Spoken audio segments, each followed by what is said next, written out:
आदाब नाजरीन, मैं हूं शाहिदा लेकर हाजिर हूं मुल्क की बात। आइए नाजरीन शुरू करते हैं खबरों का सिलसिला। नाजरीन, सबसे पहले बात करेंगे अलीगढ़ मुस्लिम यूनिवर्सिटी के जवाहरलाल नेहरू मेडिकल कॉलेज की, जिसे मरकजी सरकार की जानिब से एक अहम जिम्मेदारी सौंपी गई है। और जिम्मेदारी ये है कि कोरोना वैक्सीन के जो ट्रायल टेस्ट होंगे वो यहीं पर ही होंगे, जिसकी शुरुआत 14 नवंबर से की जाएगी और इसके लिए पूरा हदफ रखा गया है 1000 ट्रायल का। आइए आपको दिखाते हैं इस पर हमारी तफसीली रिपोर्ट। उत्तर प्रदेश की अलीगढ़ मुस्लिम यूनिवर्सिटी में भी कोरोना वैक्सीन का ट्रायल होने जा रहा है। दरअसल हिंदुस्तानी सरकार ने अलीगढ़ मुस्लिम यूनिवर्सिटी के जवाहरलाल नेहरू मेडिकल कॉलेज अस्पताल को बड़ी जिम्मेदारी सौंपी है। यहां कोरोना वैक्सीन के ट्रायल का काम 14 नवंबर से शुरू होने जा रहा है। ये इंडियन काउंसिल मेडिकल रिसर्च के जरिए जिम्मेदारी दी गई है। अलीगढ़ मुस्लिम यूनिवर्सिटी के पीआरओ उमर सलीम परीजादा ने बताया कि कोरोना वायरस से लड़ने में एएमयू शुरू से ही कोशिशें करता रहा है। अब जो जिम्मेदारी दी गई है उसके लिए भी काम शुरू कर दिया गया है और 10 नवंबर से कोरोना वैक्सीन के ट्रायल के लिए लोगों को बुलाया गया है। उन्होंने कहा कि 1000 लोगों की जरूरत इसमें रहेगी। जो लोग शामिल होना चाहें वो अपना रजिस्ट्रेशन करा सकते हैं। उन्होंने कहा कि जवाहरलाल नेहरू मेडिकल कॉलेज अस्पताल अलीगढ़ मुस्लिम यूनिवर्सिटी का लेवल 2 हॉस्पिटल है। हिंदुस्तानी सरकार ने एक बार फिर हमें बड़ी जिम्मेदारी दी है। ये हमारी खुशनसीबी है कि फेज 3 कोविड-19 का ट्रायल 14 नवंबर को होना है। इस रिसर्च का मकसद और कोरोना वैक्सीन की सेफ्टी चेक करना है। इसमें हिंदुस्तान बायोटेक और इंडियन काउंसिल मेडिकल रिसर्च के साथ मुश्तरका तौर से रिसर्च की जाएगी। जो भी लोग रजिस्ट्रेशन कराने के ख्वाहिश रखते हैं वो 10 नवंबर से ओपीडी हॉल में आ सकते हैं। हमारी उम्मीद है कि 1000 लोग इसमें शामिल हों। जो भी लोग इस बारे में जानकारी चाहते हैं वो इस मोबाइल नंबर पर राब्ता कर सकते हैं। यूपी हज कमेटी की जानिब से हज 2021 का एक्शन प्लान तैयार कर लिया गया है, जिसमें अलग अलग तरीके की गाइडलाइन रखी गई हैं और इसके लिए एप्लीकेशन फॉर्म अवेलेबल हो जाएंगे 7 नवंबर से। आइए दिखाते हैं आपको। हज कमेटी ऑफ इंडिया ने जुमेरात देर शाम हज एक्शन प्लान 2021 का ऐलान कर दिया है। हालांकि कोविड-19 के चलते इस बार हज यात्रा के लिए कुछ बदलाव किए गए हैं। इस बार सिर्फ 18 से 65 साल के लोगों को ही हज की इजाजत होगी। हज एप्लीकेशन फॉर्म 7 नवंबर से मिलेंगे। फॉर्म जमा करने की आखिरी तारीख 10 दिसंबर है। बिना महरम के हज जाने वाली खवातीन 4 खवातीन के बजाय सिर्फ 3-3 का ग्रुप बनाकर एप्लीकेशन जमा कर सकेंगी। इन खवातीन के लिए 500 सीटें रिजर्व की गई हैं। अगर एप्लीकेशन फॉर्म कोटे से ज्यादा जमा हुए तो जनवरी 2021 में कुरानंदाजी यानी लॉटरी निकालकर मुसाफिरों को चुना जाएगा। इस बार पीएम के पार्लिमानी हल्के से हज के लिए उड़ान नहीं भरी जाएगी। इस साल लॉटरी में चुने गए हज मुसाफिरों को हज खर्च की पहली किस्त 80,000 रुपए के बजाय 1,50,000 रुपए जमा करनी होगी। 1 मार्च 2021 तक और आखिरी किस्त जमा करनी होगी। हज कमेटी ने अभी हज खर्च की पहली किस्त और कुल हज के अखराजात का ऐलान नहीं किया है। हज मुसाफिरों की सऊदी अरब रवानगी 26 जून से शुरू होगी और 13 जुलाई को आखिरी उड़ान भरी जाएगी। इस साल 30 जुलाई को हज होगा। हज मुसाफिरों की वापसी 14 अगस्त से शुरू हो जाएगी। हज कमेटी ऑफ इंडिया ने सभी रियासतों की हज कमेटियों को गाइडलाइन जारी कर दिए हैं। मास्टर ट्रेनर्स को ट्रेनिंग का काम फरवरी 2021 में होगा और 10 दिसंबर तक ऑनलाइन फॉर्म भरे जाएंगे। हज कमेटी ने कोविड-19 के चलते और बिल्डिंग सिलेक्शन कमेटियां वजारत खारजा, हिंदुस्तानी सरकार, हज कमेटी ऑफ इंडिया और consulate general of India Jeddah के साथ हज मुसाफिरों के मक्का मदीना में ठहरने के लिए होटलों भवनों का सिलेक्शन करने की तारीख का ऐलान नहीं किया है। वहीं वजीर आजम नरेंद्र मोदी के इंतखाबी हल्के वाराणसी से हज जाने की सहूलियत खत्म कर दी गई है। इस बार हज उड़ान अहमदाबाद, बेंगलुरु, कोच्चि, दिल्ली, गुवाहाटी, हैदराबाद, कोलकाता, लखनऊ, मुंबई और श्रीनगर से जाएंगी। बात करते हैं जमीयत उलमा हिंद के सदर मौलाना अरशद मदनी की, जिनका एक अहम बयान सामने आया है। उनका कहना है कि जिस तरीके से फ्रांस के अंदर जो भी वाकया हुआ और उसके बाद जितना भी तशद्दुद हुआ और उसके बाद दुनिया भर में ये तशद्दुद फैल रहा है, उसकी वो मजम्मत करते हैं। वो कह रहे हैं कि एहतजाज करना, इस चीज़ की खिलाफत करना कोई बुरी बात नहीं है, लेकिन किसी भी तरीके का तशद्दुद किसी भी इंसान को जेब नहीं देता है। आइए आपको दिखाते हैं क्या कहना है मौलाना अरशद मदनी का। फ्रांस में पैगंबर मोहम्मद साहब का कार्टून बनाए जाने और फ्रांसीसी सदर एमेनुएल मैक्रों के मुतनाज़े बयान के बाद दुनिया भर में मुसलमानों का गुस्सा बढ़ता जा रहा है। फ्रांस में एक के बाद एक चाकूबाजी की वारदात कर कई बेगुनाह लोगों की जान ले ली गई। कई ममालिक में फ्रांस के प्रोडक्ट के बाइकॉट और उनके खिलाफ एहतजाजी मुजाहिरे भी देखने को मिल रहे हैं।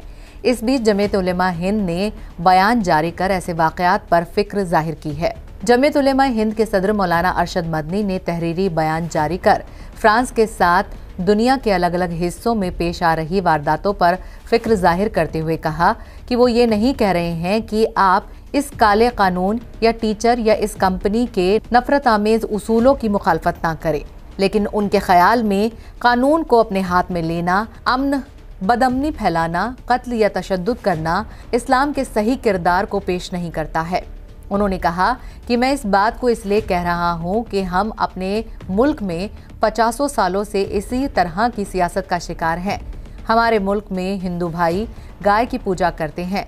अब मुसलमान के गाय काटने की वजह या सिर्फ बहाना बनाकर कानून को अपने हाथ में लिए जाने का यहाँ भी वाकया होता है और मुसलमान का खून कर दिया जाता है। जब हम यहाँ लोगों को कानून अपने हाथ में लेने की मुखालफत करते हैं तो फ्रांस में इसकी मुखालफत क्यों नहीं करेंगे। इसके साथ ही मौलाना अरशद मदनी ने कहा कि मेरा ख्याल है बैरूनी सतह के मुजाहिरों के नतीजे में आज जब फ्रांस के सदर भी यू टर्न ले रहे हैं तो हिंदुस्तानी सरकार और सत्ता पर काबिज लोगों को भी मुल्क की आबादी और हालात को देखते हुए फ्रांस के तई अपने रुख से पीछे हटना चाहिए।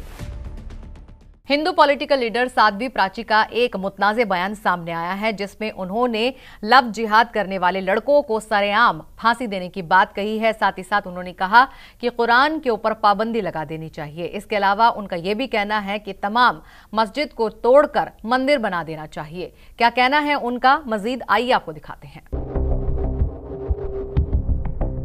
लव जिहाद पर गरमाई सियासत पर बोलते हुए साध्वी प्राची ने कहा कि लव जिहाद हिंदुस्तान में एक सोची समझी साजिश के तहत चल रहा है। लव जिहाद के लिए बैरूने मुल्क से फंडिंग हो रही है और मदरसों में लव जिहाद की तालीम दी जा रही है जिसमें हिंदू मजहब की लड़की को फंसाने के लिए पैसा दिया जाता है।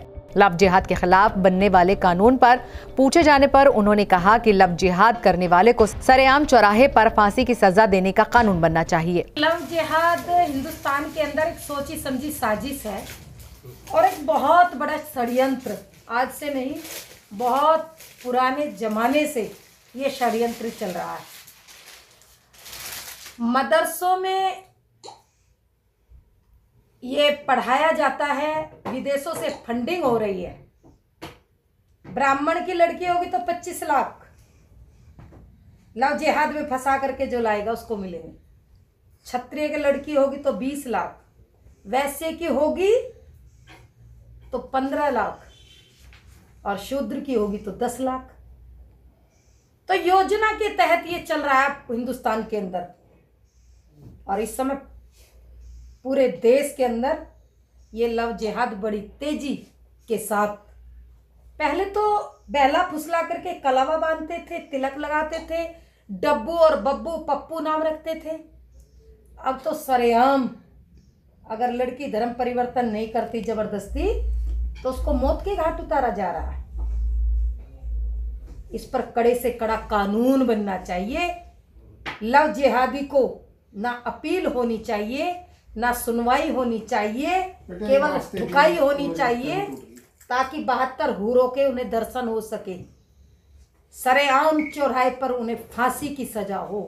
वहीं मथुरा के मंदिर में 2 मुसलमानों के जरिए नमाज पढ़ने के मामले पर जवाब देते हुए साध्वी प्राची ने कहा कि भाईचारा गैंग हिंदुस्तान में काम कर रहा है। अगर इतना ही भाईचारा दिखाने का शौक है तो हिंदुस्तान की सारी मस्जिद को तोड़कर मंदिर बनाना चाहिए, क्योंकि वो सब पहले से ही मंदिर थे और लखनऊ पहुंचकर वो भी मस्जिद में हवन करेंगी। हिंदुस्तान के अंदर जितनी मस्जिद है उनको तोड़ करके मंदिर बनाओ। ऑलरेडी वो मंदिर थे, मंदिरों को तोड़ करके मस्जिदें बनाई गई और जब मस्जिदें बनाई गई तो आज उन्हें मंदिर अच्छे लग रहे हैं ना, मंदिरों में नमाज अदा करना, हमारी संस्कृति को, हमारे धर्म को भ्रष्ट करना, अपवित्र करना हमारे मंदिरों को। ये शुरुआत हो चुकी है। कभी ये किसी मंदिर में जाकर के नमाज अदा करते हैं तो इसीलिए ये जरूरी है कि मस्जिदों को तोड़ करके मंदिर हमारे वापिस करो और फिर नमाज अदा करो तो भाईचारे की पहल हो जाएगी। हम तैयार हैं और मैं लखनऊ जा रही हूँ, मस्जिद के अंदर हवन करूंगी। भाईचारे वालों को कहना चाहूंगी चलो मस्जिदों के अंदर हम बैठ करके हवन करेंगे। चलिए। वहीं साध्वी प्राची ने बढ़ रही जनसंख्या पर भी कानून बनाने की तरफदारी की। जनसंख्या पर बोलते हुए साध्वी प्राची ने 2 बच्चों के कानून को जरूरी बोला। वहीं रिपब्लिक भारत के एडिटर अर्णव गोस्वामी की गिरफ्तारी को साध्वी ने कहा कि सच को दबाया जा रहा है। सच को दबाने का काम कांग्रेस की फितरत में है और ये सब नेहरू के खानदान की देन है। सच की आवाज को नहीं दबाया जा सकता। इसके बाद साध्वी प्राची ने कई अहम मुद्दों पर काफी शोला बयानी भी की। तहजीब टीवी के लिए मुरादाबाद से शाहनवाज नकवी की रिपोर्ट। दिल्ली में जिस तरीके से आलूदगी बढ़ती जा रही है वैसे वैसे कोरोना के केसेस भी बढ़ रहे हैं, जिसको लेकर दिल्ली सरकार अब मोहतात हो चुकी है। इसीलिए सरकारी अस्पतालों में बेड बढ़ाने के अलावा दिल्ली सरकार ने फैसला किया है कि भीड़ भाड़ वाले इलाकों में अब कोरोना की टेस्टिंग तेजी से की जाएगी। आइए आपको दिखाते हैं।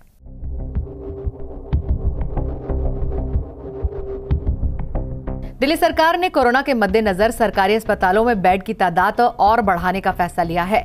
दिल्ली सरकार ने कोरोना के लिए आईसीयू बेड और जनरल बेड को ज्यादा बढ़ाने का फैसला लिया है। दिल्ली सरकार ने बयान जारी करके कहा है कि वो दिल्ली में कोरोना के केस लगातार बढ़ते देख पहले से ही मेडिकल इंफ्रास्ट्रक्चर की सभी तैयारियां पूरी कर लेना चाहते हैं, ताकि मुस्तकबिल में कोरोना के केस बढ़ते हैं तो किसी मरीज को सरकारी अस्पतालों में बेड की कमी की वजह से परेशानी का सामना न करना पड़े। वजीर आला अरविंद केजरीवाल ने पीर को चीफ सेक्रेटरी, महकमा सेहत और रेवेन्यू महकमे के अफसरान और दिल्ली के सभी डीएम के साथ अपनी रिहाइशगाह पर तजिया मीटिंग की थी। इसके अलावा दिल्ली सरकार ने दिल्ली के 30 प्राइवेट अस्पतालों में कोरोना मरीजों के लिए आईसीयू बेड महफूज कराने के लिए SLP दायर कर दी है। इससे पहले दिल्ली हाई कोर्ट ने प्राइवेट अस्पतालों में 80% बेड कोरोना मरीजों के लिए रखने के दिल्ली सरकार के हुक्म पर रोक लगा दी थी। हाई कोर्ट के इसी स्टे को हटवाने के लिए दिल्ली सरकार ने सुप्रीम कोर्ट में LSP दायर की है। उम्मीद है कि सुप्रीम कोर्ट दिल्ली सरकार के मुतालबे को कबूल कर लेगी। सीएम केजरीवाल ने कहा कि हम उम्मीद करते हैं कि कोरोना के संजीदा हालात को देखते हुए सुप्रीम कोर्ट प्राइवेट अस्पतालों में आईसीयू बेड बढ़ाने पर लगी रोक को हटा देगा। हम दिल्ली में हदफ तय करके कोविड मरीजों की जांच करेंगे। इसके साथ ही कोविड से होने वाली मौतों को कम करने के लिए भी वो सभी कदम उठाएंगे जो जरूरी है। हरियाणा सरकार ने एक अहम फैसला लेते हुए माली तौर पर कमजोर तबके के नौजवानों को एक खास तोहफा दिया है और पुलिस में भर्ती के लिए उन्होंने उम्र में 5 साल की छूट दे दी है। आइए आपको दिखाते हैं।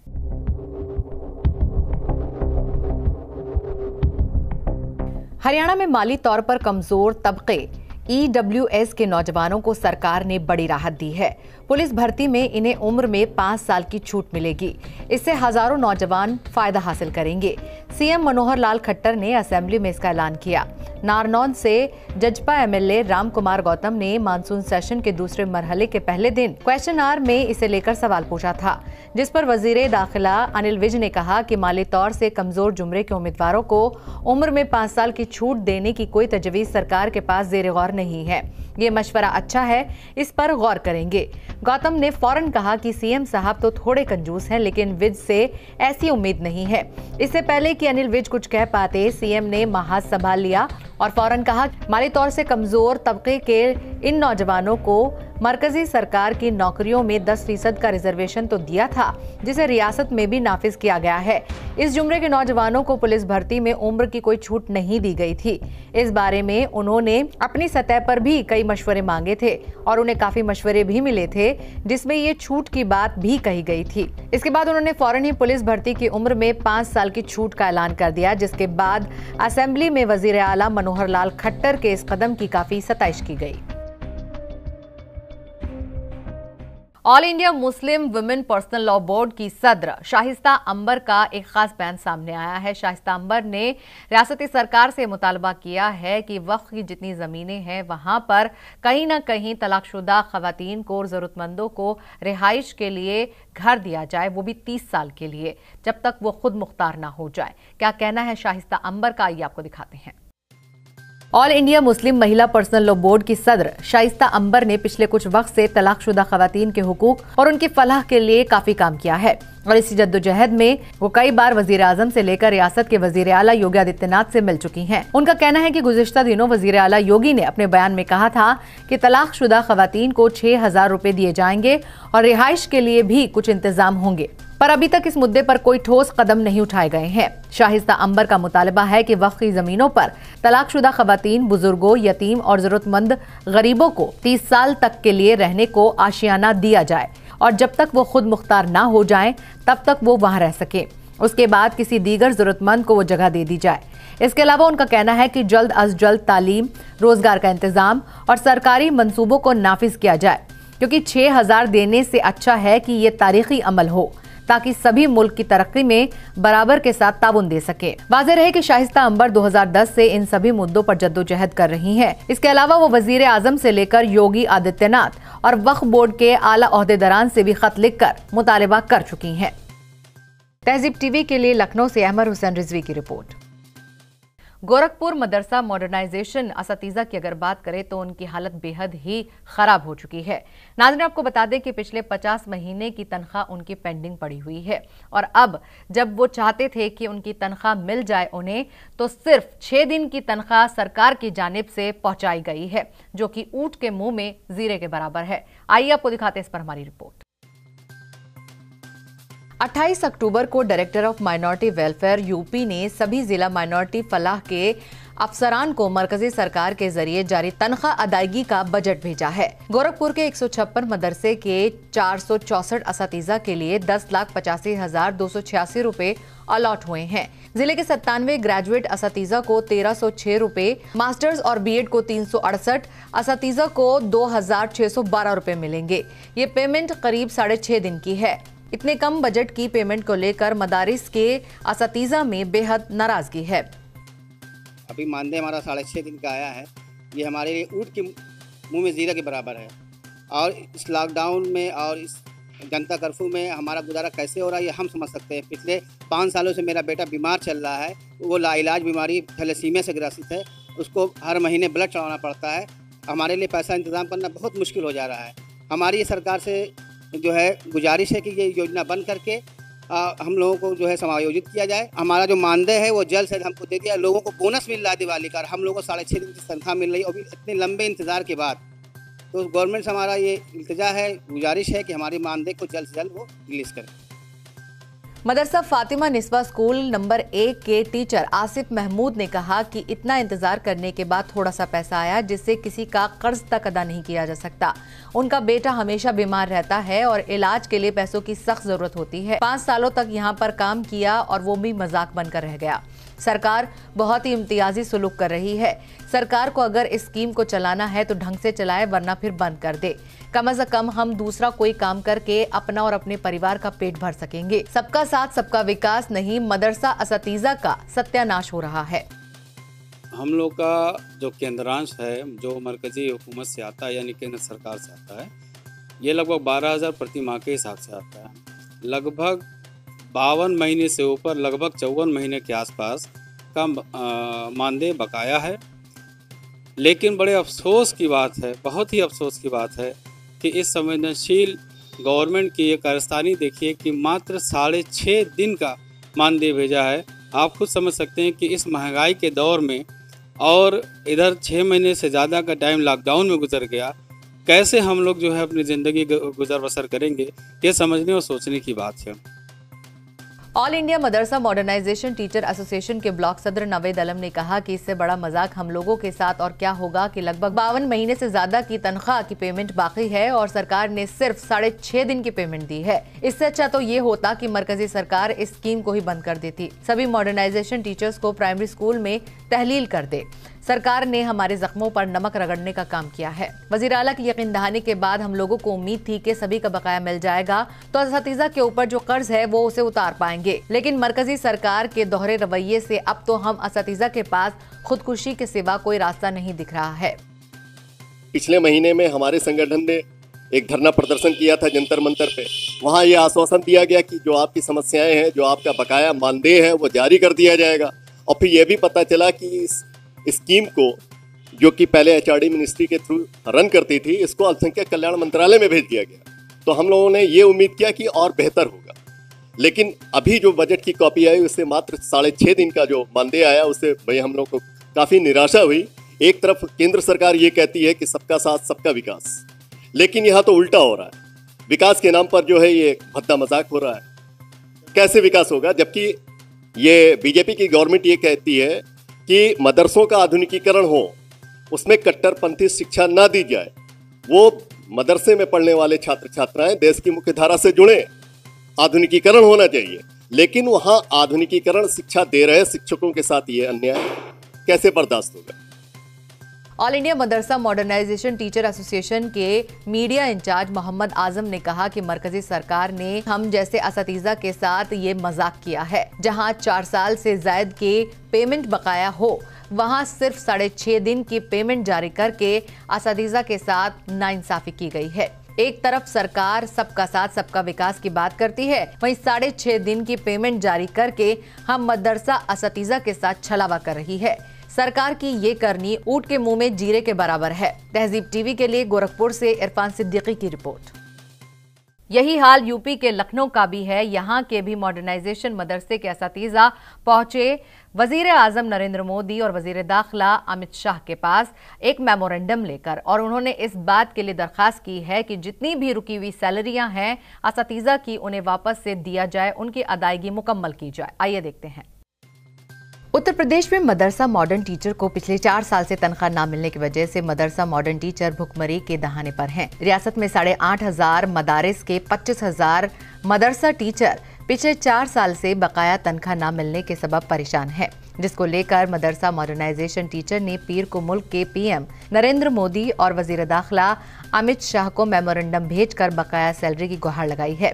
पिछले काफी वक्त से मदरसा मॉडर्न टीचर ने अपनी रुकी हुई सैलरी की मांग को लेकर मुल्क की राजधानी दिल्ली से लेकर रियासत की राजधानी लखनऊ तक एहतजाजी मुजाहिरे भी किए हैं, लेकिन अभी तक इन मदारिस के असातिज़ा को मरकजी सरकार से जारी होने वाली पेमेंट नहीं मिली है। 4 साल से मदरसा आधुनिकीकरण शिक्षकों को केंद्र राज्य मानदेय नहीं मिला है। इन्हीं सब मांगों को लेकर आज हम लोग यहाँ माननीय प्रधानमंत्री कार्यालय और माननीय गृह मंत्री महोदय के कार्यालय आए हुए हैं। आज हमने माननीय प्रधानमंत्री महोदय और माननीय गृह मंत्री महोदय और माननीय शिक्षा मंत्री महोदय को ज्ञापन दिया है कि मदरसा आधुनिकीकरण शिक्षकों का जो 4 साल से बकाया केंद्र राज्य मानदेय है उसे तत्काल जारी किया जाए। 220 करोड़ रुपए इस स्कीम का बजट होने के बावजूद भी शिक्षा मंत्रालय के अधिकारी इस कोविड-19 महामारी में जब मदरसा टीचर भुखमरी से जूझ रहे हैं, तब उन्होंने मदरसा आधुनिकीकरण शिक्षकों का केंद्र राज्य मानदेय जारी नहीं किया है, जिससे मदरसा शिक्षक भुखमरी के कगार पर हैं। कई शिक्षक आत्महत्या कर चुके हैं। मेरी माननीय प्रधानमंत्री जी, माननीय गृह मंत्री जी और माननीय शिक्षा मंत्री जी से गुजारिश है कि मदरसों में पढ़ाने वाले पोस्ट ग्रेजुएट बीएड क्वालिफाइड मदरसा आधुनिकीकरण टीचरों को जो 4 साल का उनका केंद्रांश बकाया है उसको तत्काल जारी कराया जाए। इस्लामिक मदरसा मॉडर्नाइजेशन असातिज़ा एसोसिएशन के कौमी सदर एजाज अहमद का कहना है कि पिछले 4 साल से मदरसा मॉडर्नाइजेशन असातिज़ा की सैलरी नहीं मिली है, जिससे उनके जो परिवार हैं वो भुखमरी के कगार पे हैं। कई टीचर खुदकुशी भी कर चुके हैं और कई मायूसी से हर दिन मर रहे हैं। ऐसे वक्त में जबकि वजीर आजम ने स्कीम के लिए 220 करोड़ रुपए का बजट का प्रोविजन रखा है, लेकिन वजीर तालीम के अफसरान ने कोविड-19 वबा के दौरान भी मदरसा असातिज़ा की सैलरी नहीं जारी की है। तहजीब टीवी के लिए लखनऊ से अहमद हुसैन रिजवी की रिपोर्ट।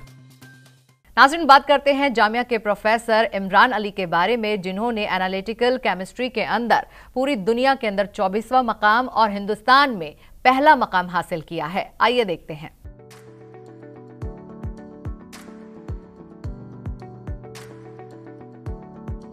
जामिया मिलिया इस्लामिया यूनिवर्सिटी को एक और बड़ा तोहफा मिला है।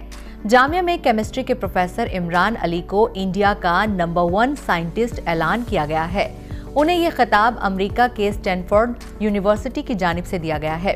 दुनिया के आला साइंसदानों की ये फहरिस्त दुनिया की मकबूल मैगजीन PLOS बायोलॉजी में शामिल हुई है। जामिया के PRO अहमद अजीम ने ये जानकारी देते हुए बताया कि इस लिस्ट में प्रोफेसर अली अपने शोबे में दुनिया में 24वें मकाम पर और इंडिया में नंबर 1 साइंटिस्ट ऐलान किए गए हैं। प्रोफेसर इमरान को यह खिताब एनालिटिकल केमिस्ट्री साइंस के शोबे में मिला है। PLOS बायोलॉजी ने मुख्तलिफ साइंस शोबे में 68,80,389 साइंसदानों की लिस्ट शाये की है।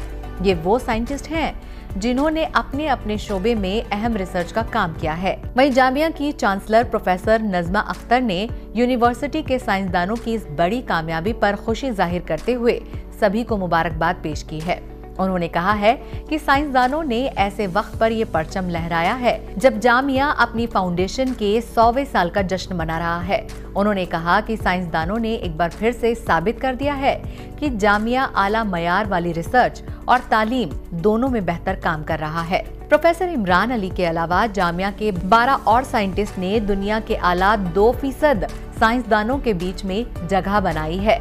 इनमें से कुछ साइंटिस्ट हैं professor Mohammad Sami, centre for theoretical physics nuclear particle physics में इंडिया में 10वीं rank, professor Sharif Ahmad, chemistry department polymer में इंडिया में 1048वीं rank, professor Haseeb Ehsan, faculty of dentistry biochemistry and molecular biology में इंडिया में 377वीं rank, professor Tabrez A Khan, chemistry department environmental science में इंडिया में 831वीं rank, doctor Rafiq Ahmad, Ramalinga Swami fellow, centre for nano science and nano technology analytical chemistry को 1182वीं ऑल इंडिया रैंक मिली है।